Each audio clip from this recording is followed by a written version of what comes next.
is what I'm interested in, this is the character I'm going to play, and all that kind of stuff, right?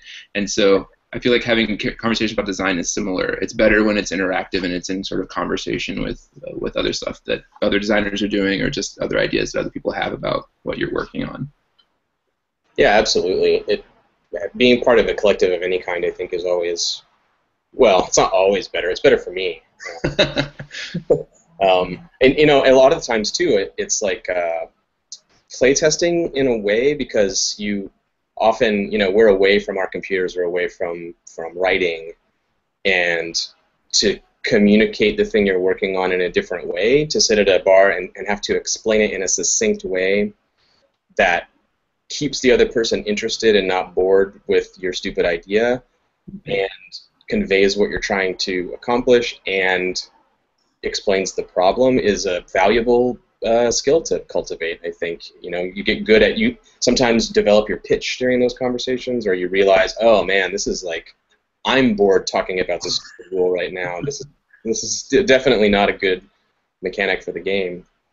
Or you can see the other person get really excited about it, and then it's not just this little idea that you're struggling with. It's like, well, I know one person that cares if I finish this, so. And then that gets magnified by G+ and by forums and all those things. So yeah. Yeah. It's definitely true that it's way better to design games with specific people in mind, right? Who are your audience? And not only does it help you sort of figure out who the audience of the game is, right? But if I can think about in my head, you know, I'm explaining this game to John Harper when I'm writing it out, right? What do I need to tell John Harper that he needs to know to play this game? Which is different than if I need to tell stuff I need to tell other people if they're going to play the game. But if I can at least write a game that you can play, then I'm, you know, part of the way down that road, right? And I can show it to you, and you could play test it or whatever, right? You sort of, it sort of reminds you that you're working on things that real people have to interact with too, right? It's not just this all in your head craziness, which I think can drive you kind of nuts. But yeah. And it's concentric too. Like, I think Vincent said this about Apocalypse World, that he designed it for Meg, basically. Right. And then, you know, once you have that, then you can sort of extrapolate to, okay, there's other people that like the types of things Meg likes, so they might like it too. And then there's the fuzzy gray areas of that maybe I need to write more stuff or brand it in a different way to kind of expand that circle a little, and then I can reach the next rung of people who are into post-apocalyptic fiction, and what is going to grab those people. And it seems like some designers try to work to the bigger scale down, or don't even go down. They just are like, I want to make something that appeals to horror fans, and it's this like gray amorphous blob that Right. you can't. It's hard to measure what you're doing, but like you said, if you know, like, okay, I know one person that likes this, I'm going to write for them. Yeah, building out from that, it's less work too, I think. It is a lot less work, and the good thing about it too is, like, I mean, you mentioned sort of Vincent writing it for Meg and stuff, and we can talk more about maybe Apocalypse World and the Onion in this context too. But there's some cool stuff about starting with a sort of very simple functional core concept and a few simple mechanics, and playing that, and then adding a little bit onto it, or refining it, or moving in a different direction, or, you know, pulling other stuff that you're working on together into the same game, right? Which often happens. You're working on multiple different stuff, and some stuff comes in from the side or whatever. And I know you and I talk about this a lot. I mean, part of it, we've had so many conversations about game design, and I don't know if our process has always been similar, but the sort of the meta approach that we take, I think, has either had resonances or has kind of become more similar after these long conversations about games. But the sense of, like, you know, designing the game as small as it can be, at least in the beginning, right, and making it functional and making it playable, and getting to play as soon as possible, right? So it doesn't take, you're not working on this thing for months and months and years until you can get it in front of people, right? You know, and I think in some ways doing that also reminds you that, I mean, people say you have to ultimately design for yourself, right? Which is kind of interesting in a social medium that we're in, right? Because you can't really just design for yourself. I mean, you have to ultimately find the motivation to continue doing stuff inside you, right?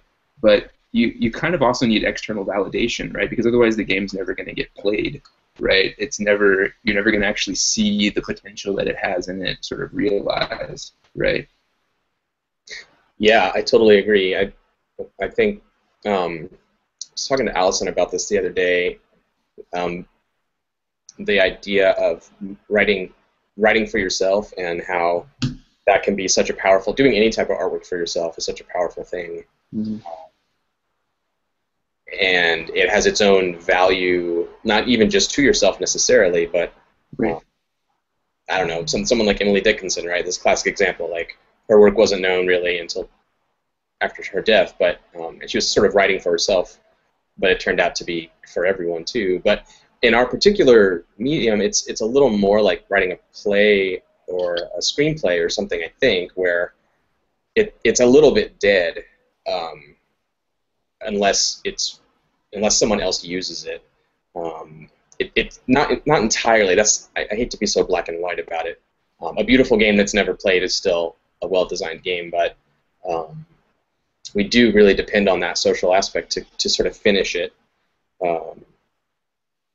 Yeah, I was just talking to someone about this the other day. Maybe it was James on his Yeah. show, but And a lot of my games start as little thought experiments like that, right? Where you're like writing for yourself. You're like, this seems like a cool idea. I've wanted to do something kind of in this vein. Let me sketch on it for a little bit, and it becomes maybe a blog post, right, or something. But sometimes that stuff, doesn't go anywhere, and that's fine too, right? It's a thing you have for yourself to work out some ideas or to explore some stuff. And yeah, kind of pick up momentum or not sometimes. Yeah. it seems like for me those are the things that I don't play. The things that end up being dead ends or little vestigial ideas years later, I'm like, oh yeah, I never actually played that. There are things that get played that also get abandoned, but I don't think I've ever had something I didn't play that had that momentum and kept growing. That really like stuck in your brain and kind of became one of these sort of long-term projects that you had to work on, kind of.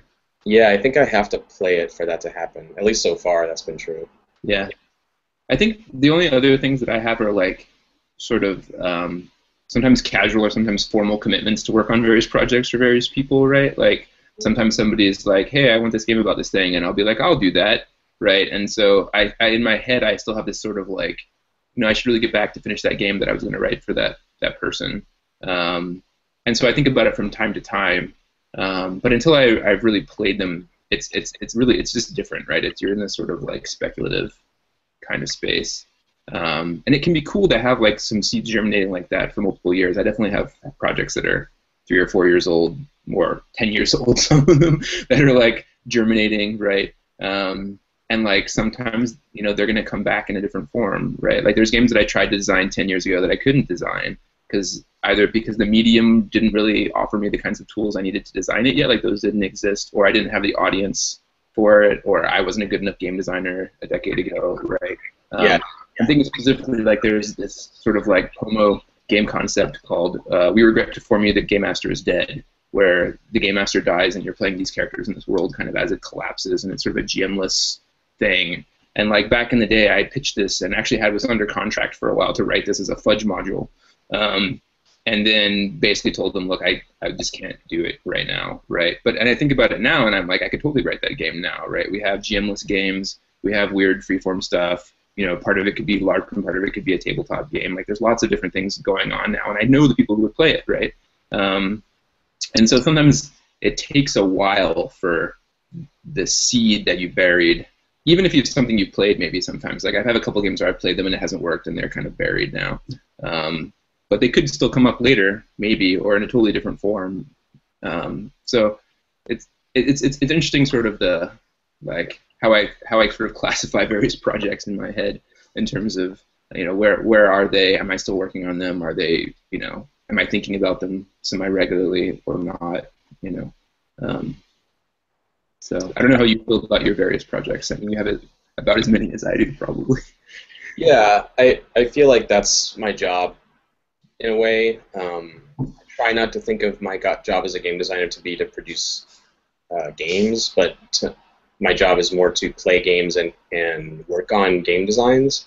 Right. Because, I mean, if I was under contract with someone and working for a publisher or something, that would be a different job. But my job isn't that.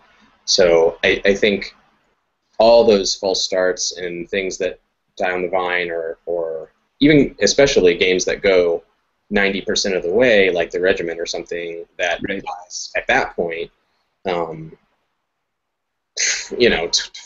15, 20 years ago, that would have been horrible and felt like a huge failure. Right. But I think, you know, like anything else, the more you do it, the more you get used to so-called failure just being experience, and you get better. And especially with our type of work, it's like you said, those parts are so reusable and so mineable Right. on a future project. I think I've told this story before, but after Agon was finished, like after I got back from Gen Con that year when it was released, I was moving all this stuff out of my office, and I had a box full of notebooks, of game design idea notebooks, and I usually like open them up and read through whenever I find them. I'm like, oh, I should look and see what's in here. And the whole dice system, the kind of that Savage Worlds inspired dice system in Agon, including like the way dice get impaired, and you have these 16 abilities that everyone has in common, and that whole system was in this notebook from like 2.5, 3 years earlier, and I completely forgot that I wrote it, except that my subconscious didn't. So when it was time to design that game, it just snatched on this idea that was already developed, and sometimes it's accidental like that, but often it's very intentional. I'll think about some concept and think, oh, well, let me go through right now it's like my Google Docs of all these different game snippets, and oh, this is great. Like I'm like 5% of the way off starting, and it's not just this blank page. I have some little dice mechanic, or I have the way you talk about character creation, or whatever. And that's great. And spending time filling up notebooks with stuff is not time wasted at all. At least from my point of view. I know, like, if it was literally my job to deliver finished games for money, then that would be a different story. But currently not. It's interesting, like having worked in sort of more or less a formal publishing job, which is what I did for the last like 3 or 4 years. So I was working in the publications department of the think tank that I worked at, and we had a process, right, from contracting a writer to write a piece to them sending various drafts in, us sending comments back, us getting a final draft in, us going through our proofreading process, us going through or copy editing, structural editing, copy editing, and proofreading, right, and then layout and more proofreading after that, and the whole thing. And so I feel like I have a pretty good sense of what. It's hard to know for sure. I've talked a little bit with Ryan Macklin about working for a bigger game company that does sort of formal publication, about how their process works. I feel like I have some idea of sort of how I would work if I was trying to structure something that I thought was I'm going to work on this every day until it's done. I'm going to publish it. That kind of model. And it's hard to say that would be worse exactly. It would just be really different. I think I would start designing something that was much more already in my wheelhouse, right? Something that in my head, I just have to sit down and kind of write. And then it has to go through some playtesting, but it's kind of fully formed, right? Like I could write a pretty Apocalypse World hack that's pretty close to the tree of Apocalypse World without that much work. I've done a lot of sort of hacking that's further out. I played a lot of Apocalypse World, right? That would be not that much of a stretch, and I could sit down and do that. I mean, maybe. So the hard part for me is, like, as an indie designer, because I don't have those restrictions, the likelihood is that I'd do that for a little while and then, come up with some seed of a thing that would require totally redoing the engine under the hood and changing other bunch of stuff. So I don't know. I guess I'm not very practiced at, turning games out on demand, right? I feel like my process is more exploratory just because that's the background I come from. I think the thing that's different is really short games, and I felt really productive working on really short games, right? Things that are, you can turn out in a weekend or an afternoon as a blog post, right? That feels really cool. You can just kind of sit down and crank it out, and then maybe expand it later or maybe not, or that kind of stuff. But I feel like that's a different kind of process than that sort of more exploratory. Try this, see if it works, change it. Be pretty open to the process lasting as long as it lasts, I guess. Yeah, absolutely. It would be interesting to see that. I've done it in graphic design, switching from it being sort of a hobby as a teen to having it as a career and having to do it every day, regardless of content or inspiration or whatever, and that it's rocky and it's difficult. That transition is tough in the beginning, and then it's fine. But probably be the same thing with writing, I would guess. But can I ask you a question? Yeah. Is the way you work on design like fundamentally changed by having gone through that process? Like when you do visual design for yourself, is it more wandery, or do you kind of just get down to business and crank it out? Yeah, it has changed it a little bit. Although some of that has probably coincidentally had to do with just growing up, maybe, because they kind of happened at the same time.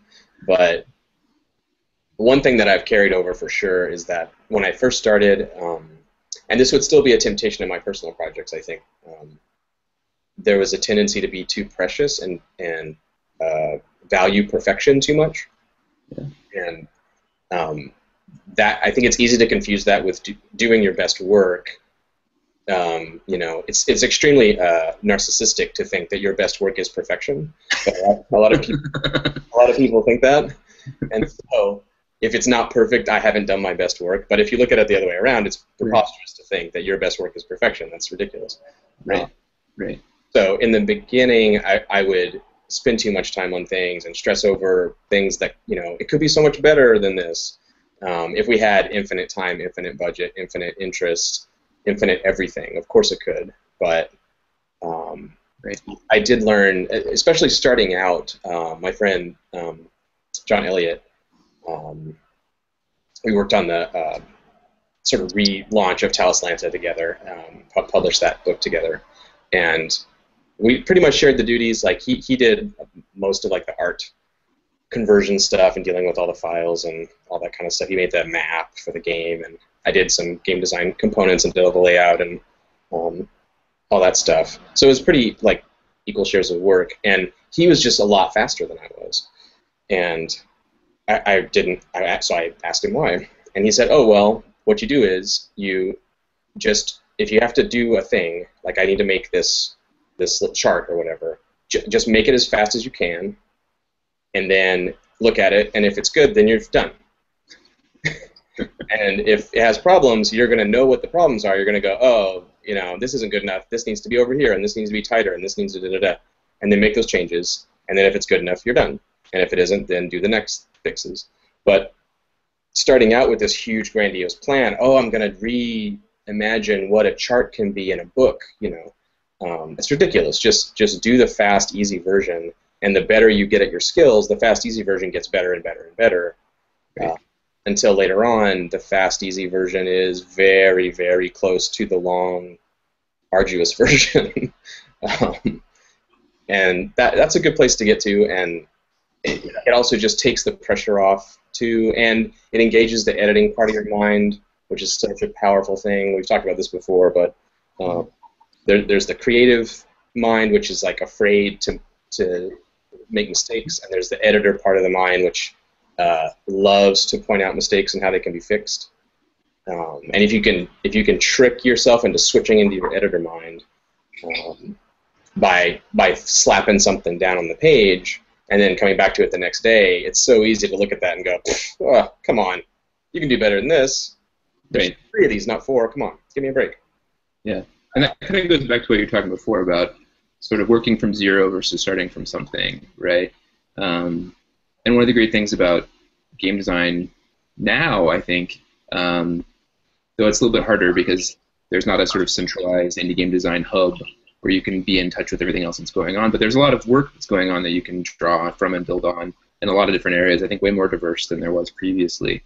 And I think the real challenge is, you know, figuring out who's doing work in your area, right, that you can sort of use as groundwork to build on, right? And that way you don't have to feel like you're staring at this blank page, right, at the beginning. That's just this sort of like infinite canvas that I can do anything, right? You can kind of start from seeds of things, either your own past work or somebody else's past work, right? And I think that can kind of jumpstart your process, both because it engages different parts of your brain, right? You can be critical about your past work or other people's work, but also just because it makes you in dialogue with other stuff that's happening, right? Which then gives you an audience, maybe, right? You can talk to the other people that are working on similar stuff. You can talk to people who like their games. anyway, just trying to pull things back in a circle. Yeah, So, no, yeah, that's totally true. Um, I don't know. I feel like all of that stuff we just talked about like adds up to it's a really good time to be me as a game designer. I was going to say to be a game designer, but to be a game designer in our little community, right. man, it's so great. And I just watched Mike Selinker did his 10 rules of game writing Oh at yeah, Axe Dev. I just watched the video. I haven't watched it yet, but people are saying really good stuff about Yeah, it. it's great. It's very Mike. It's very like breezy and fun and not too serious.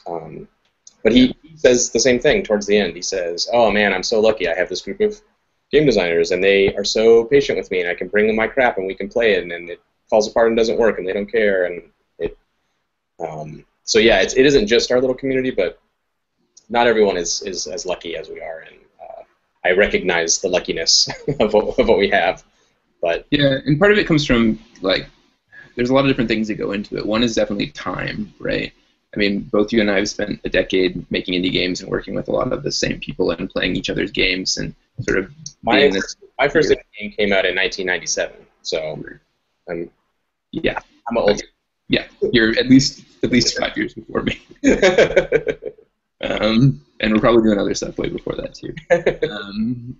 But it is tough though, because there are definitely periods of time where I felt like I was fed up with the conversations that were happening, that they weren't plugging into the things that I was interested in, where I had to go off and start a blog and sort of cultivate a slightly different audience, or I had to, just write games for myself for a while until I kind of found the voice that I was looking for, or the kind of design that I was looking for. So it's not always the case that like everything you do is going to be beloved by the same people, right? And in some ways, it's good to find different audience because it'll stretch you and it'll allow you to do things that maybe the other audience wasn't interested in or just didn't know how to talk about. I can think of at least 3 times that's happened to me where I was like, forget all this Forge stuff or whatever. I'm going to go do something else for a while. And those are very fruitful. And I think one thing that does is it kind of eventually, you hope, makes room for more stuff, right? More diversity, more people of different kinds. Jason Morningstar now has all these indie game designers doing work where they never thought they were going to do live action stuff before, right? And that's been a fruitful tree with him and Emily bringing sort of the Nordic vibe kind of in, and then a lot of other stuff going on. So, that stuff has all been very productive in terms of stretching the boundaries, I guess, of what the community is talking about and playing. Yeah, totally. That's another super exciting thing. Just the fact that everything isn't the way it used to be, and in terms of the audience and the group of designers, the populations are starting to be less homogenous, which is awesome. And in fact, spoiler, towards the end of Mike's talk on YouTube, someone asked him, they ask about, because he has a lot of examples of like rules writing that isn't very good, and someone says, well, can you give me an example of one that is really good? And he said, yeah, there's this game by Avery McDonald called The Quiet Year, and it's like it's so great. Like every page is wonderful, and every rule is clear, and it's written in this beautiful style, and it's like my favorite new game. And I was like, wow, like man, it's not like those worlds are too separate. Like we know Mike, but right. They are in a way like. Just to see that level of crossover, even though it's a small leap, it's pretty awesome. And I don't know, I was very excited about that. It was really cool. And then he's the second person to tell me that at Max Timken. I talked to Max, the Cards Against Humanity guy, and I asked him, he's like, oh, I'm so into indie games now because Luke Crane like got me interested. And I'm like, what's your favorite? He's like, oh, The Quiet Year. Have you read The Quiet Year? It's so amazing. Oh man, The Quiet Year is great. So yeah, really, really cool. Yeah, I'll tell Avery. That's pretty awesome. It is interesting to see like now that indie games are 16 years old, whatever they are this year, and that sort of Forge community at least. Obviously indie games are happening way before that, and are going to be happening way long after people forget the Forge ever existed. But it's been interesting to now that the movement has been around for over a decade, and sort of the spotlight where it was at Gen Con and the booth and everything else that kind of built up from that. And now the diversification, a lot of different subgroups with very different kind of standards and playing different games and stuff. It's interesting to see, what we would have traditionally thought of as very mainstream media outlets or big designers and stuff noticing what's going on. And often, like you say, it's through they know somebody who is into indie games and was showing them off stuff that's going on. But I think more and more it's going to be just like anything else, right?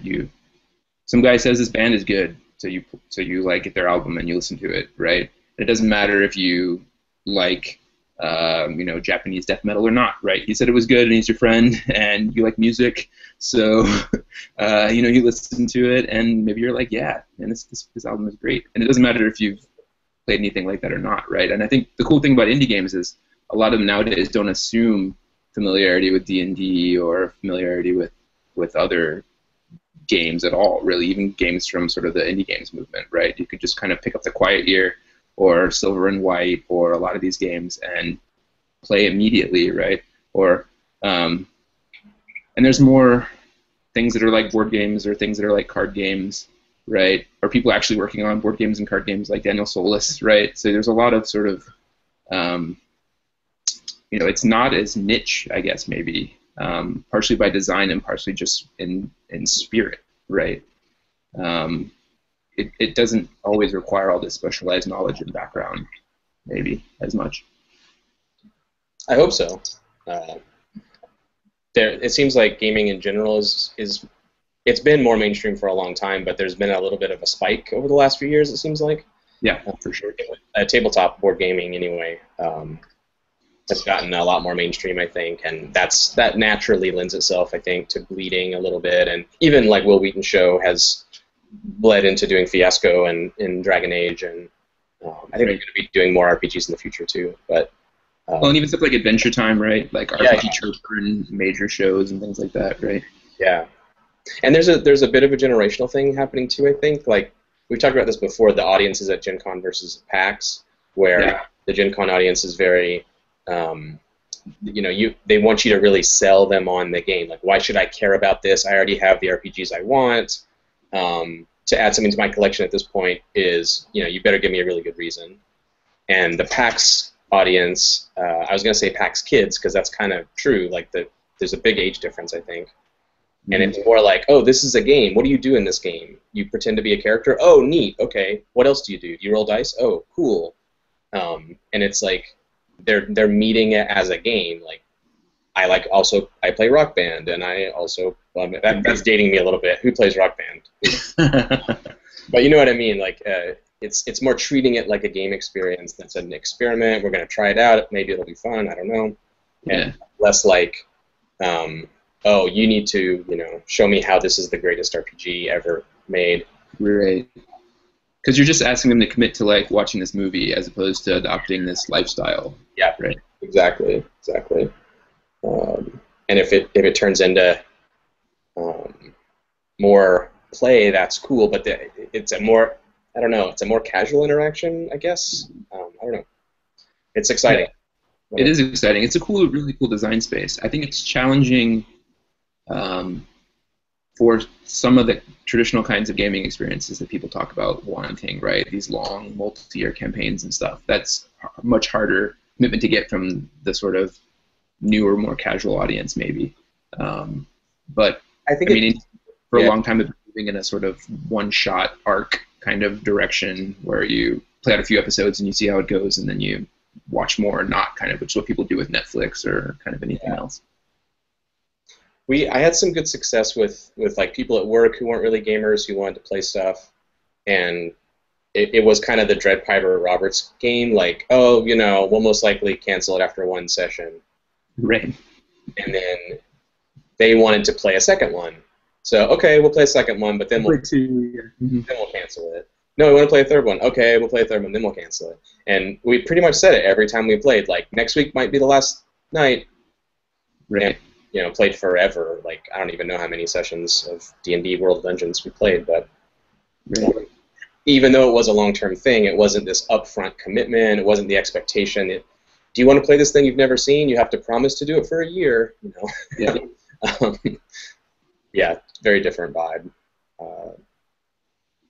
Yeah, and in some ways it just makes more sense for social activities in general. Like, why to commit to something crazy long term that's going to take up your Tuesday slot, right?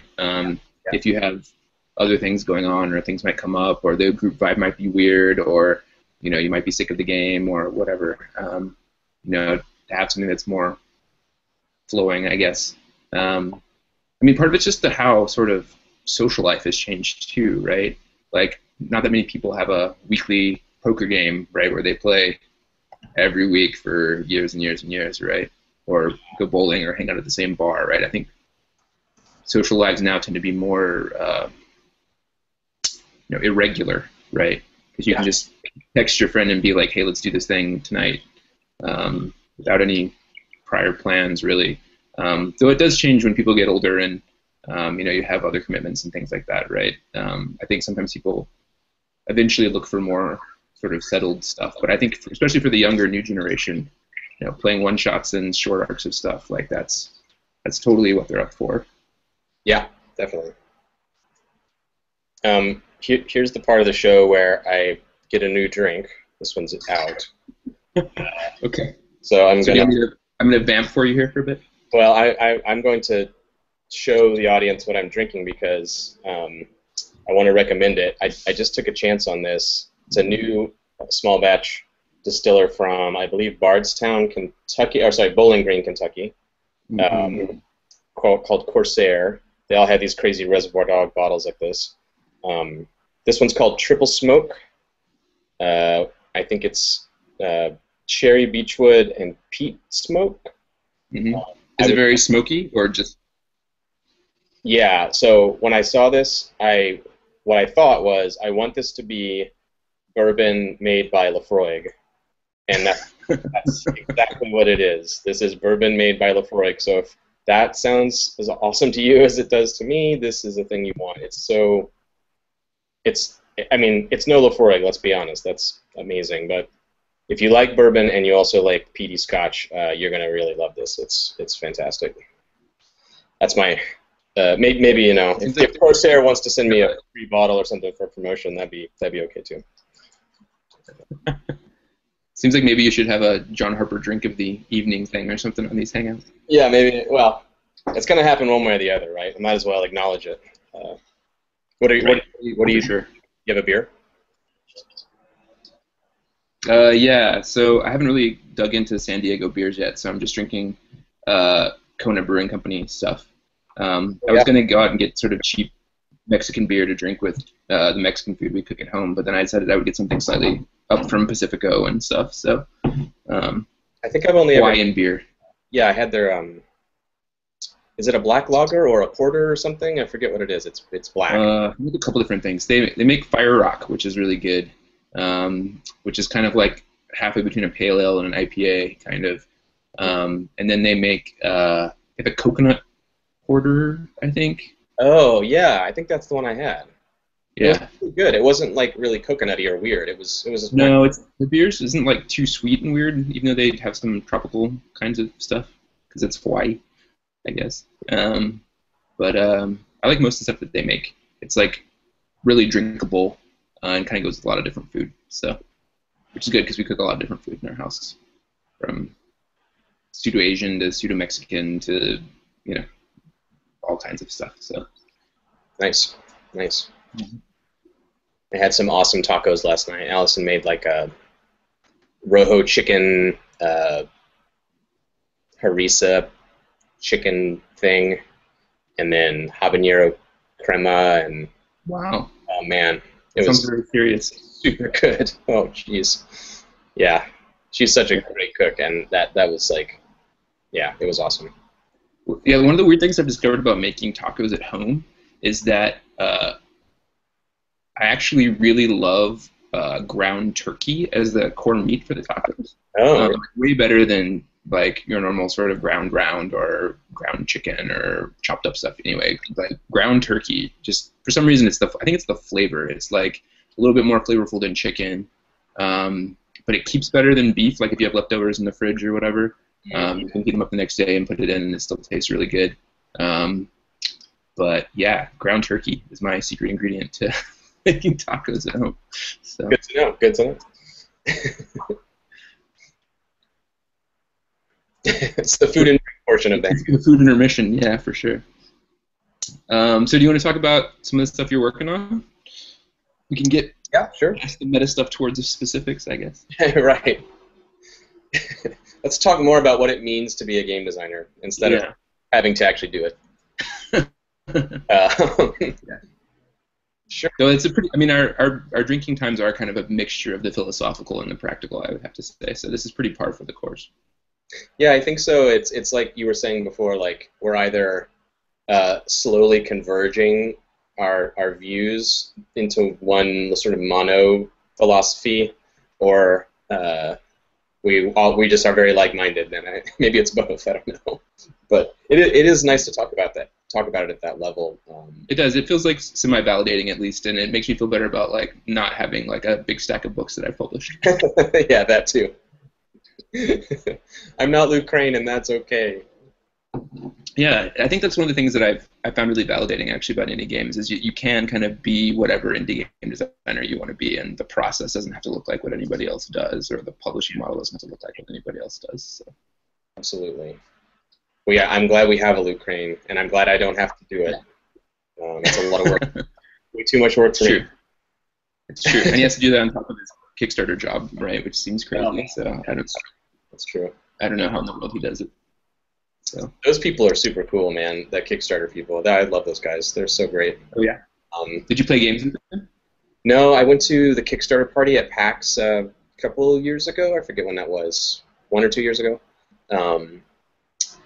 And it was right after Luke started, or not right after, but a little bit after. And so I got to meet his bosses and his coworkers and stuff.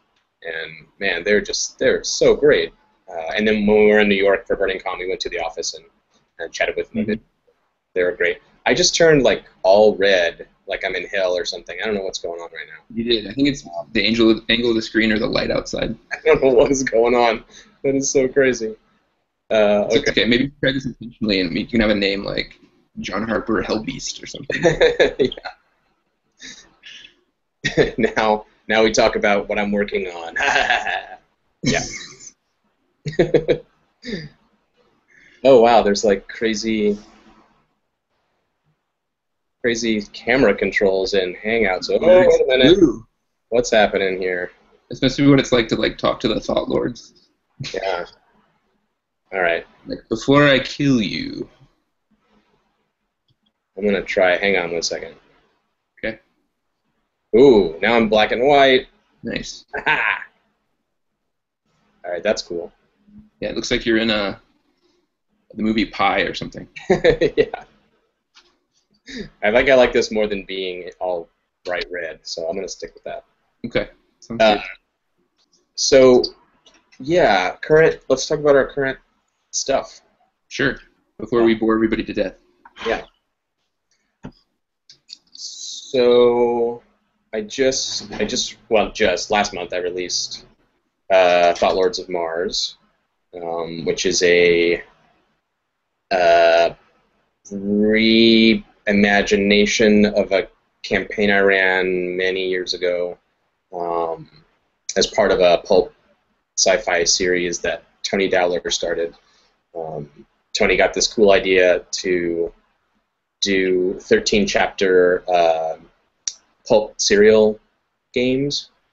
I think originally they were supposed to be just 5 sessions, but we realized that the traditional 13-chapter thing was a good model. So he ran Pulp D20, I guess is what it was called. It was in Polyhedron or Dragon Magazine.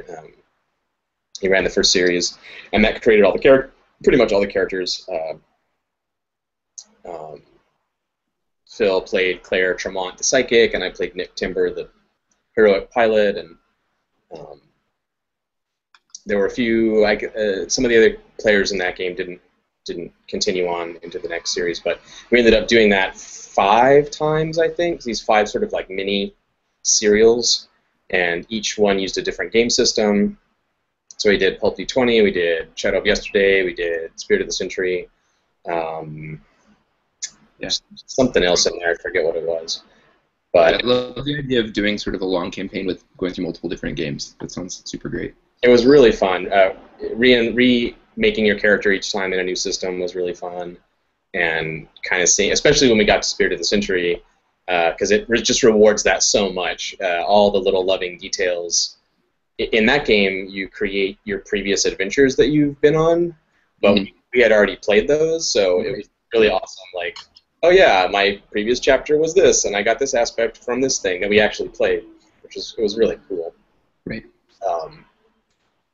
So Thought Lords of Mars was, I think, the third or fourth in that set, using the Shadow of Yesterday, which was great. But it's always been in the back of my mind as a good kind of quick starter game concept, like a Lady Blackbird poisoned type thing. The opening hook of that worked really well. The Sky Squid attack and the crash and the air pirates and stuff. Right. There's a lot of ways to go from that, and a lot of the characters have all these hooks into the action, which I didn't come up with. The players built all that into their keys and stuff when we started, but right. that particular mix was very successful. So I thought, well, this would be a great starter. I can just take those characters, reimagine them with a game system that I've been kind of playtesting for a year or so, on and off in different forms, and kind of try to squint at it in an objective way and see if, like Lady Blackbird, does this point you in enough directions, but also give you the room to just kind of make it into your own thing. And that's yet to be known for sure, but hopefully that's true. Right. It seemed like Blackbird in the way that you sort of include the map of all of Mars, but there's also kind of a concrete starting situation, kind of, right? So you have the freedom to kind of do whatever you want, but it also doesn't make you decide what that is necessarily if you want to kind of start kind of on the run doing stuff, right? Yeah. Hopefully, I think so. And some of the things that came out later in our game are included as hooks already. Right. But then there are other things. Something I think you got me to do, I forget when this was, but it was presenting, setting stuff as questions. Right. So I took that to heart and tried to include that in each section has these sort of wrap-up questions. So, like Poisoned or like Lady Blackbird, someone else playing it doesn't spoil it for you. You can talk about it online and say, oh yeah, the Thought Lords just turned out to be ghosts of the ancient Martians, and that's totally not a spoiler because that was you answered one of the questions that way, but there's a million ways that can go. Right. And it might not even come up in your game. Right. So it hopefully makes it a little replayable and also less fragile to talking about it online. And that's an issue. We've talked about this before. There are several really cool modules that don't get enough exposure, and I think part of the reason why is because you can't really talk about them. You can't say, right. Oh, and then there's this. Oh, I can't tell you about that because it's a spoiler. If you play the module, I can't tell you. Right, and then you can't talk about how to approach that aspect or how to play the game better exactly. Right? Yeah, you limit your audience. Like, I want to talk about this thing, but only the people who've already played it or people who aren't going to play it or whatever. It makes it really fragile to discuss. Yeah. And I don't want that. I want it to have these common touchstones, but everyone gets to do what they want with them. Yeah, I've actually been thinking about that a lot. If I can riff on your intro a little bit, one of the things I've been thinking about is sort of setting development as a sort of process that you teach the players rather than these sort of concrete facts exactly or detailed ethnographies about the various people in your setting and that kind of stuff. And there's the advantages to thinking of it as a process is you're not limited by your own knowledge and imagination exactly. I mean, one of the things that I think is really hard people find really hard is writing about cultures that you don't know anything about, right? And if you try to teach people the specifics, like it's an anthropology textbook or a history book or something, they can kind of learn the surface level stuff, but it's hard for them to internalize the deeper things, or to be able to pull it out of their brain instantly whenever they need it in a RPG context, right? But if and also you're limited by what you personally know, right? You can't write a game that's better at Japan stuff, say, than your own knowledge of Japan stuff is, right? And that's going to be limited in terms of what the players can actually come across. There's like multiple levels of limits there. But if what you teach is a process, right, of like how do you engage with these ideas, how do you think about them, how do you come up with the stuff that's happening in the setting and the various details and things, and you're not limited by either your own knowledge or any particular play group's ability to execute whatever, right? You're just drawing on what the players at the table actually have in their heads, right?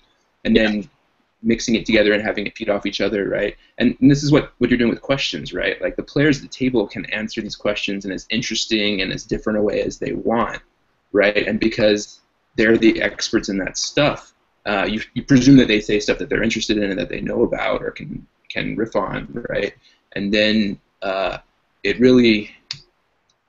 something really magical about that, I think. I think it really solves a lot of problems, but it also opens up a lot of doors in terms of what the players can then do and the kinds of things they can explore sort of from there. Yeah, I hope so. The game system is a little bit like that too. There's a component of the game called effect, where it's basically rolling for damage, but you can roll for damage for anything you do. Right. There's sort of two rolls. There's like the doing something roll and then the how much roll, and you can use both of them. You can use just one or just the other. I was talking to Drew about this the other day, and the example came up about violence or a gunfight or sneaking up on someone and shooting them kind of thing. What happens if you do all this to get in position to shoot them, and your effect roll is bad? Doesn't that just take away all this work you've done? It's the classic gamer problem, right? I made the 6 stealth checks I had to make to get to the guy, and now I have to roll to hit, and now I have to roll damage, and I hit him and I did 2 points of damage. I mean, come on, it's so weak. Yeah. So we talked about that idea, and I tried to communicate in the text that the group judges the scope of effect based on and the scope of your action and the whether you need to roll and all that. It's all, like you're saying, like it's our local version of that. It doesn't have to apply to all groups everywhere. There doesn't have to be a universal sneak attack rule, which that's not a bad thing in game design. Sneak attack rules are great, but in this particular game, when it's time for that to happen, you can not roll an effect roll. You can say, you blast him, he falls down. Or you roll effect, and on the worst possible effect, you blast him and he falls down. And on the best possible effect, you disintegrate him and there's no body, or whatever it is. Right. Because it's also true that, like, whether you can kill him or not may not even be the interesting part of the scene that you need to resolve, right? Yeah. It could be like, can you do it quietly enough that nobody hears? Can you not feel bad about it after you've done it, right? Exactly. Like all that kind of stuff, right? The phrase I tried to convey was that you roll the dice to answer questions, and if you don't have a question about the thing, you shouldn't roll dice. If everyone understands what's going to happen here, and there are no questions, then rolling the dice is a waste of everyone's time. Well, and it's just going to invalidate things you already know to be true, potentially, right? Yeah. Yeah, we need these dice because we don't know X, Y, and Z, and we can't just say what it is. So they're going to fill a hole in the game that we need them to fill. It's not a ritual. We're not rolling them to go through the motions, or to give ourselves permission to say the things we want to say anyway. It's actually, we can't continue. We have these questions. There's a method for answering them. We're going to use that method. So hopefully that that comes across. The setting and the system kind of together are all about that bigger philosophy, which World of Dungeons also addresses, which is what matters is this instance of this game, not all instances of this game. It doesn't matter. So much conversation about role-playing online is about some sort of normalizing, how do you do this rule, and shouldn't everyone be doing it that way? Right, in the abstract. Right. Yeah, like there has to be this one universal Pathfinder or one universal Shadowrun 4th edition or whatever it is, and we're all doing it together, and we're all exactly the same, and we get it right, and I don't. Well, that's not even how it happens, right?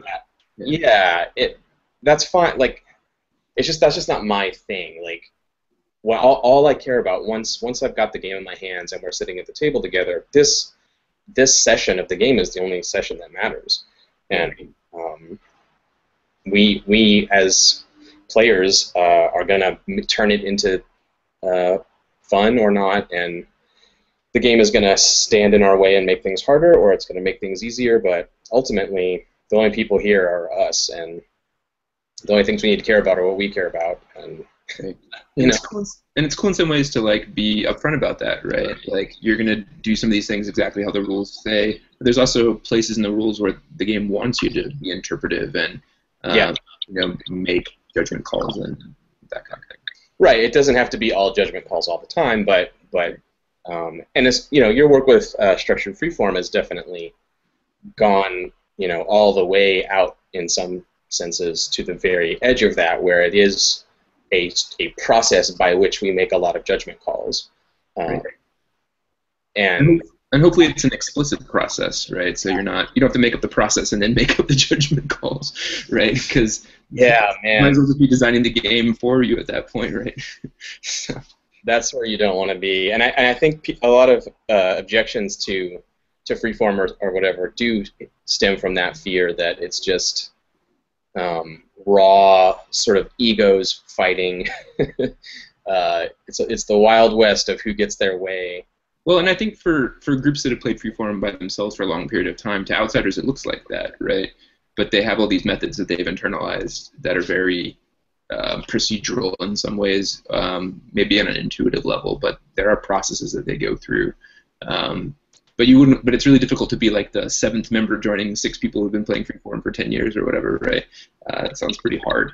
How do you internalize all their processes? I mean, you just have to sit there and shut up for like a year, right? While you sort of figure out, or maybe you don't. Maybe you try to push back and forth, and you kind of work because you're gonna have to work your way into the mix, right? And ideally, what you want by making those processes formal is you don't need that, right? You sort of have the in already. You can be fluent in the same processes that everybody else is. And even if there's some bend there or some flexibility, then it's not totally the case that you're walking into something that's already been going on, a language that's already being spoken, and you're the one person who doesn't speak it who has to come in and learn by trial and error. Yeah, exactly.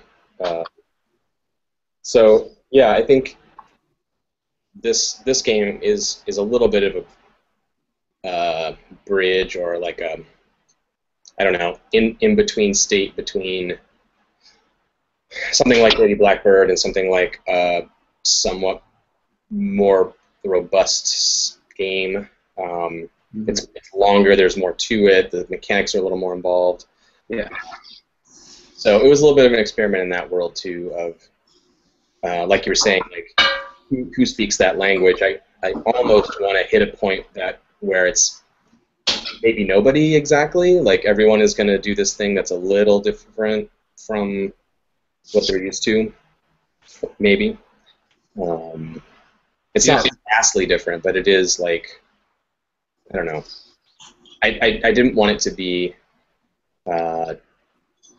too much like the other stuff I do, but also be very familiar. I feel like that's what I try to do. That I think there's like a certain design space that I think of as like the stereotypical John Harper design space, right? where and it's kind of triangulated somewhere in between all the stuff you've done that's of a particular type. And you can definitely look at this and see the influences of other projects that you've worked on, from Danger Patrol to sort of the more recent Apocalypse World hacks and other kinds of stuff, right? You can see, oh, this damage system is a little bit like that one, but he's tweaked it a little bit for this concept, right? But you also see yourself pushing the boundaries, right? You can say, oh, here's the resolution. It's a little bit like Blades, but he's kind of pushing it in a really different, a slightly different sort of angle on that whole thing, right? And so you get to see both the similarities, but you also get to see this sort of, it's interesting, you can kind of imagine your thought process, right? When you read these, right, you can say, oh, he was looking at this and he was thinking about that, and this is the answer.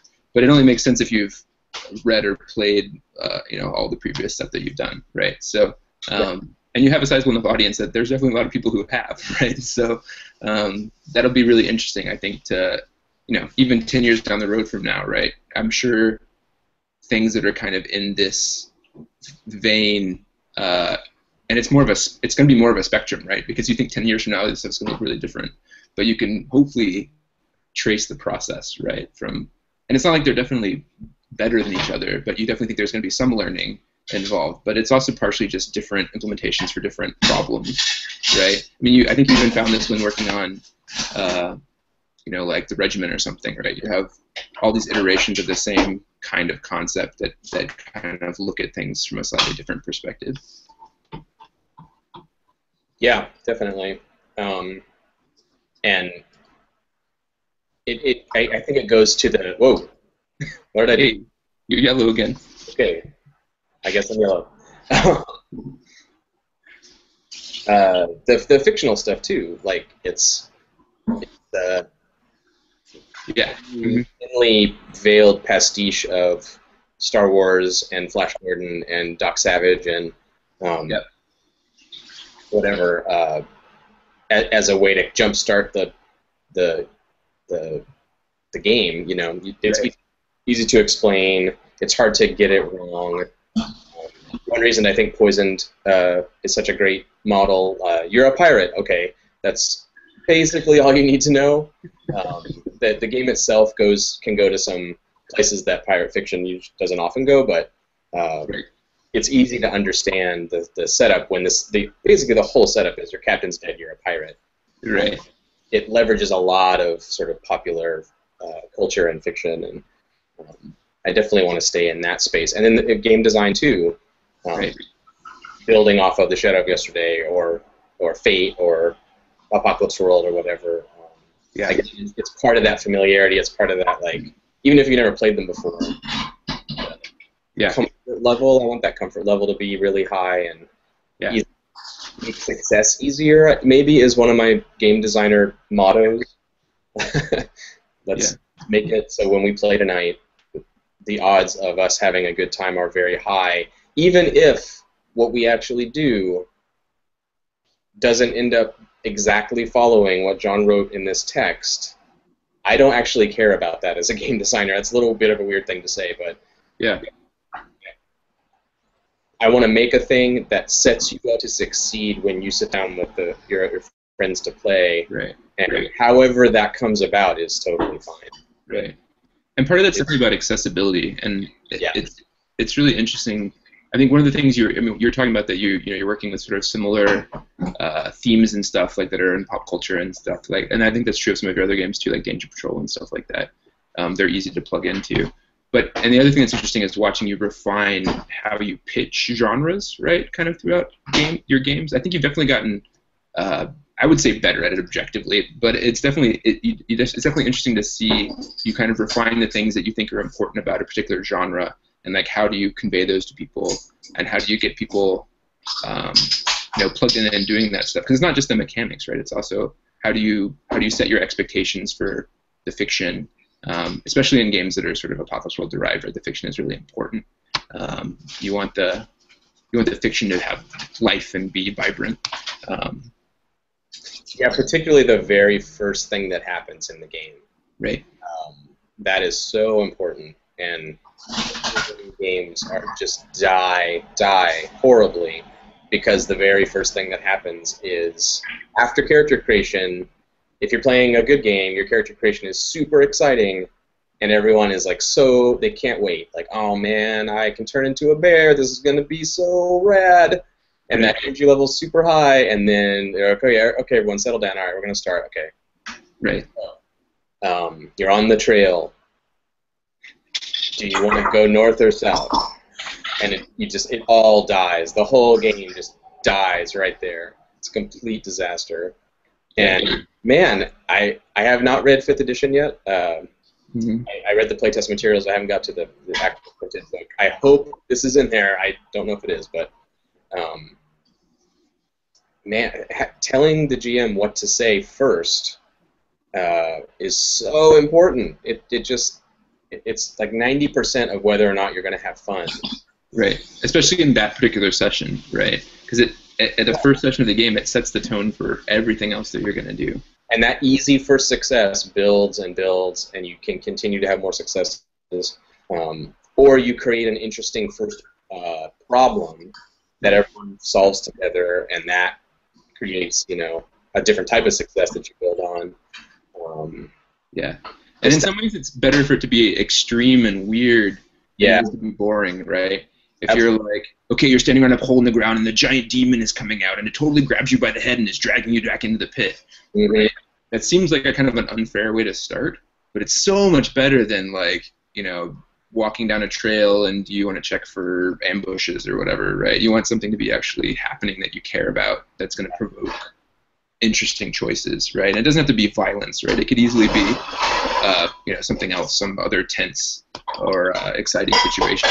The thing I do know, speaking of 5th edition, which as a game is pretty cool, actually, I think, from what I've seen of it, but the starter module, I have looked at that, Phandelver, Minds of Phandelver, and it does actually start, you've gotten a letter from your uncle or something, or someone knows a guy, I forget what it is, he wants you to deliver, like,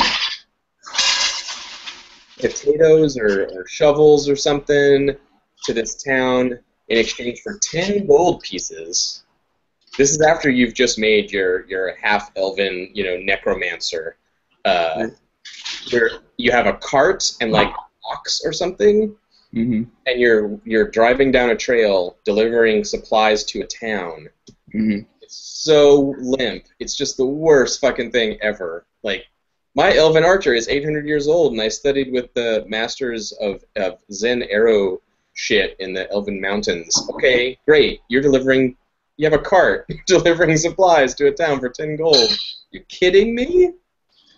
Oh, it's so weak. And then of course, there's a goblin ambush on the road. I watched the official D&D podcast vidcast of it with some D&D people, or Wizards of the Coast people.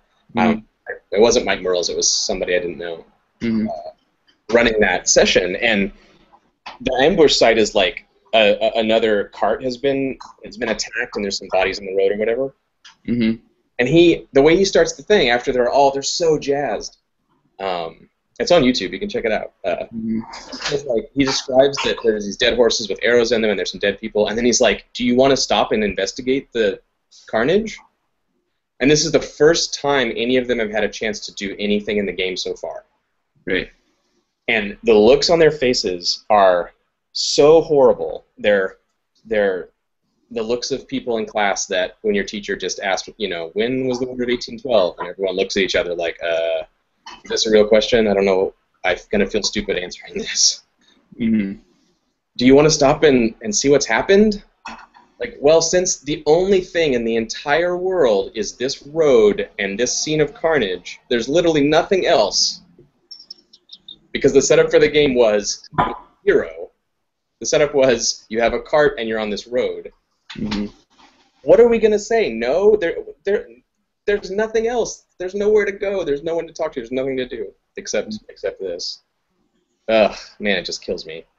Yeah.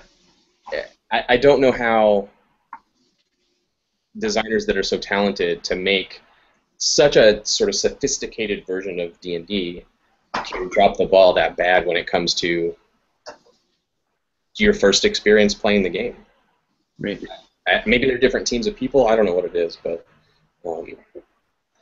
this is the part of the broadcast when I did forget that we were public. Oh yeah.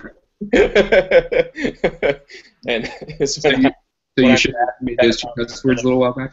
Yeah, I don't mean to give them shit, except that's how I really feel about it. That starter of that module, and the rest of the module has some decent parts, but that opening, man, what kind of D&D adventure is that? How are you a rogue with backstab and a fucking druid that can shapeshift and shit? Like, how does that get you going? Being in a cart, it's just, it's awful. Well, they say that thing about like the first line of a novel too, right? Like what you want to do in the first line of a novel is you have to convince people to keep reading, right? Because that's most people stop after the first page if they're not interested, right?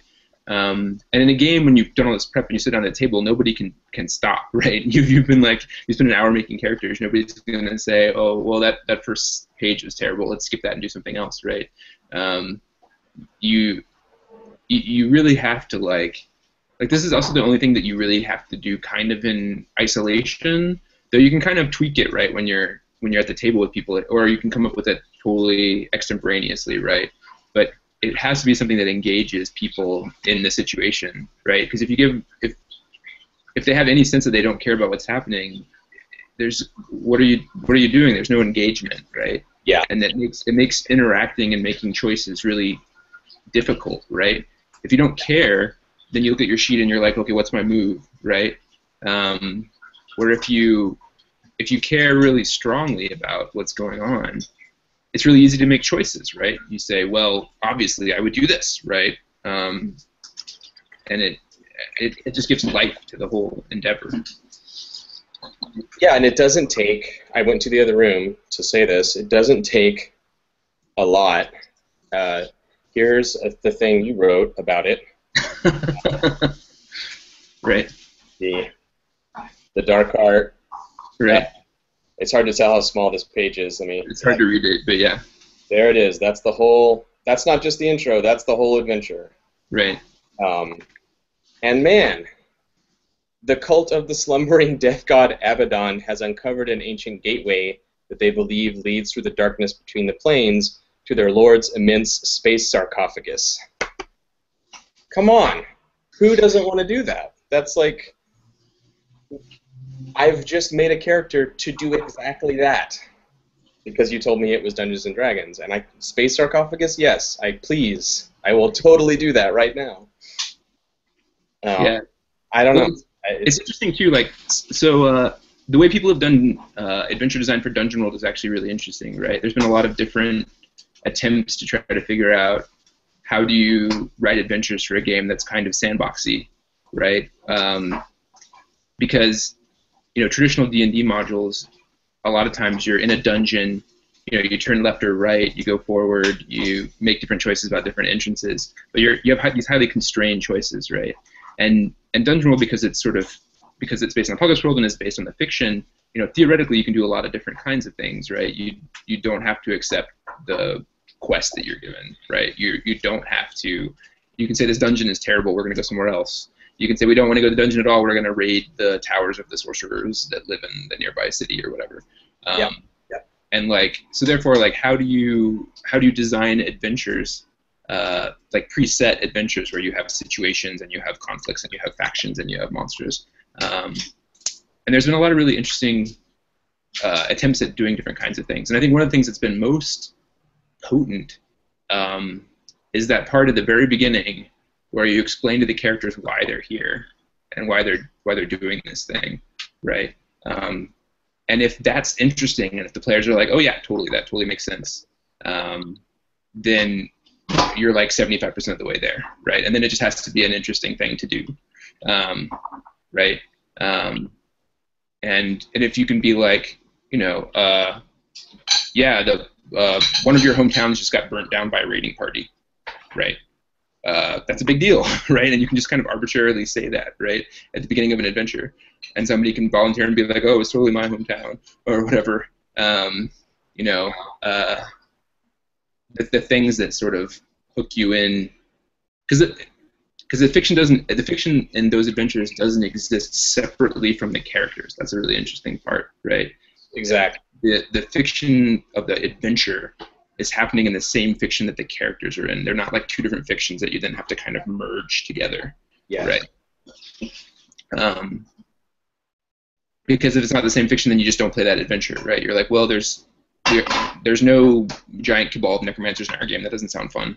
So we're just gonna skip the giant cabal of necromancers adventure. We're gonna play the one about whatever, the mythical realm of golden water or whatever, because that's the kind of stuff that happens in our game. Yeah, and it's a spectrum, right? Like if you're not comfortable as an improvisational GM, maybe you do want to say, okay, I want to run the thing where you are escaping from the necromancer's dungeon.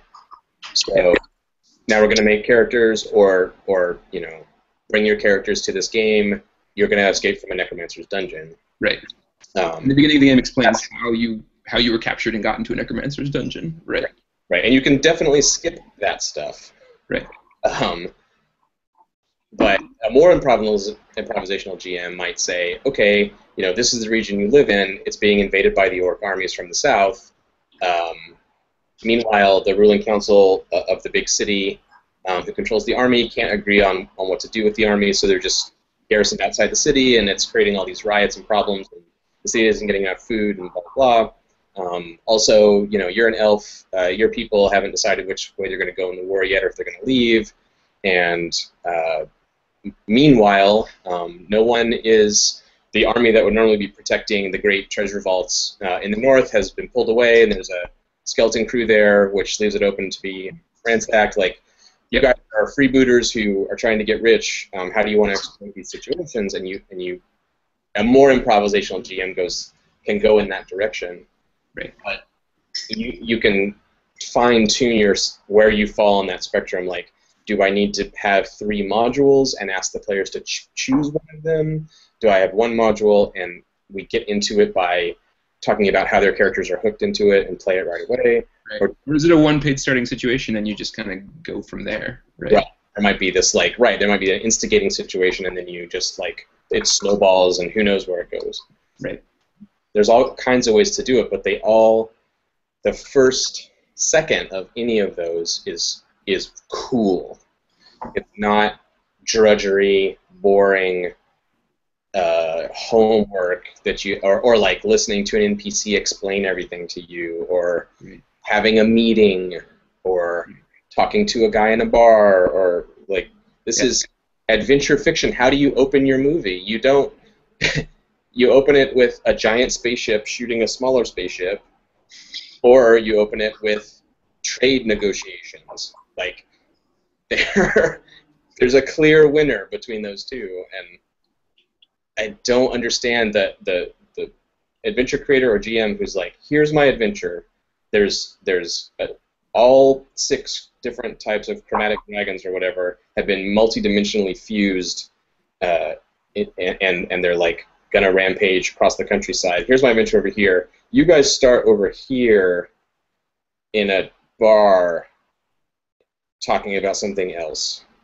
And we're just gonna go through this painful process of slowly, painfully guessing our way to that fight with those dragons. And man, you can skip all of that nonsense. And I think it goes back to, this is the kind of stuff we used to talk about on the Forge, right? This feeling like, oh, it's railroading, or it's a role-playing game, so they should get to do whatever they want. And then it's just a guessing game. The fun adventure is over here, and then you can do anything else you want, but all those things are boring until you pick the one that's the fun adventure thing. And we're going to prod with a stick around the world until we find the fun adventure thing. There's a million ways to address this, right? We're kind of getting into this weird rabbit hole. Character creation is the biggest one, I think. Yeah. If your character creation results in characters that are about to do something cool, then it's a lot easier to run a game where a cool thing happens. But that's not the only way. There's other ways to address it, and these kind of like quick start or whatever games like Poisoned or Lady Blackbird or Thought Lords, I'm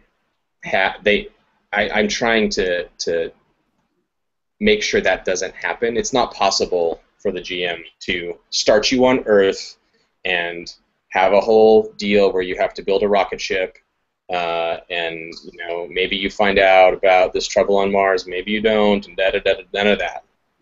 Your ship is crashing into a sky squid when the thing starts. Right. Because it's just more fun. Yeah, and you think it especially makes sense for sort of action adventure games, which is still like probably the majority of RPGs, right? That's true. A different genre is a whole different set of problems.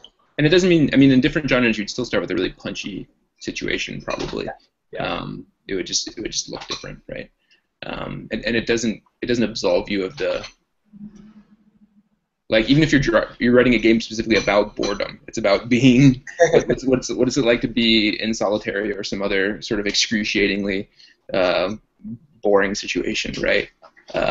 You don't want playing the game to be boring, right?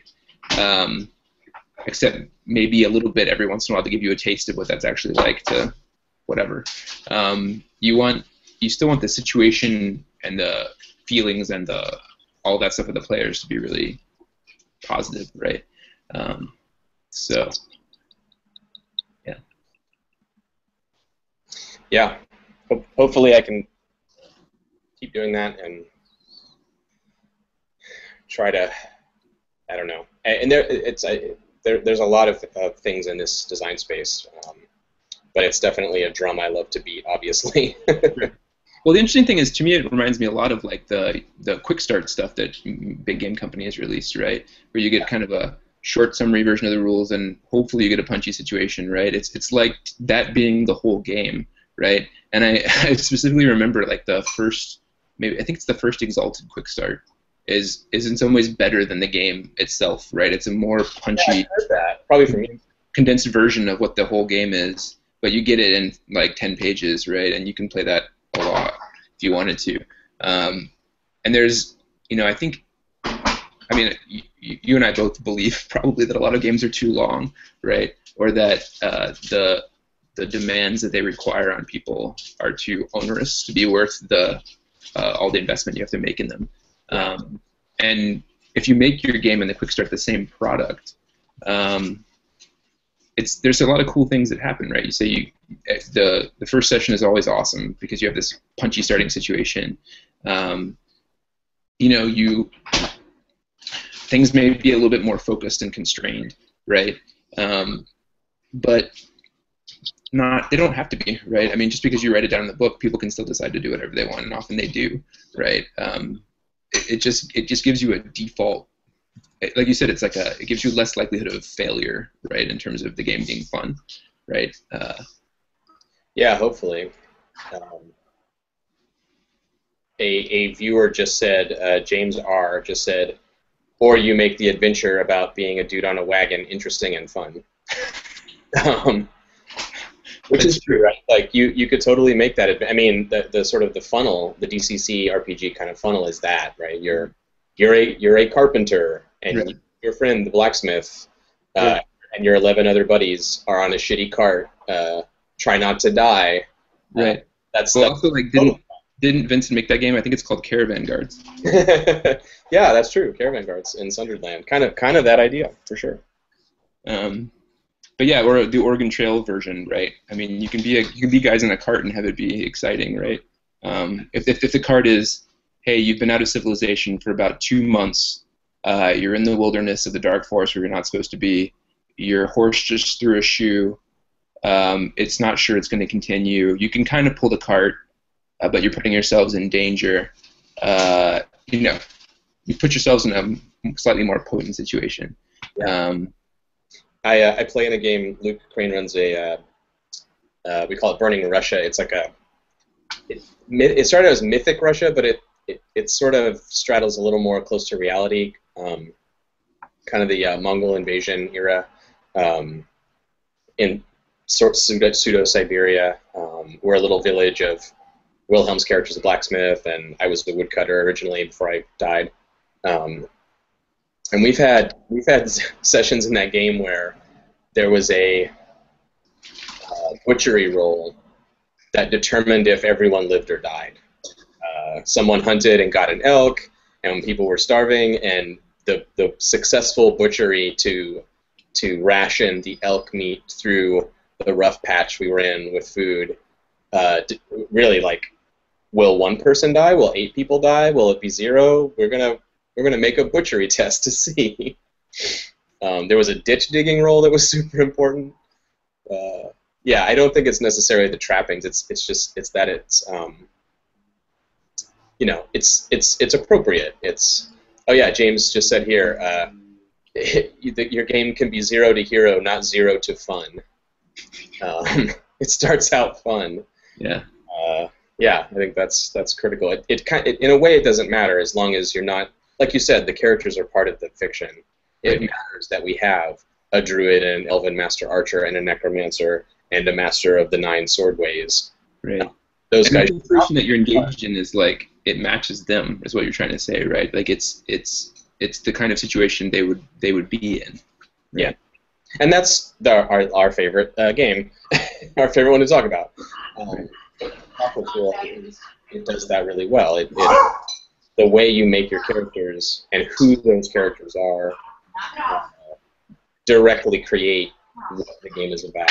So you kind of can't get around it. You kind of can't help but fall into an interesting adventure, because character creation sets you up to have the very next thing you do is going to be a thing your character cares about.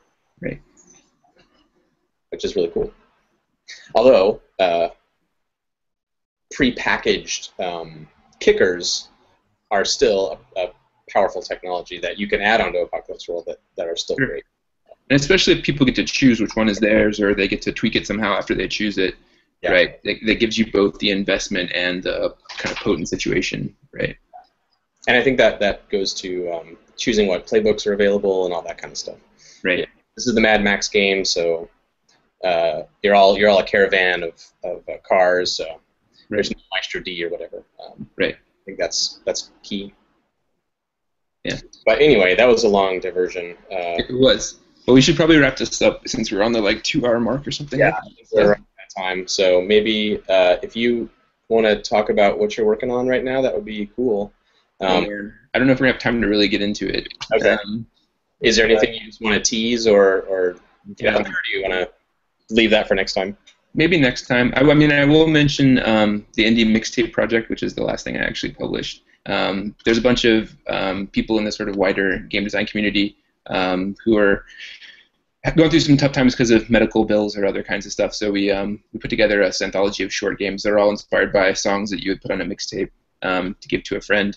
And we raised over $500 for them the first month, which was really good. And hopefully we're going to keep kind of seeing sales of that, and also trying to put together sort of other kind of short sequel anthologies, because it was really fun. A lot of people got to publish short games that had never really published games before, but the games all came out really good. I was actually quite impressed with them. I'm excited to play some of them.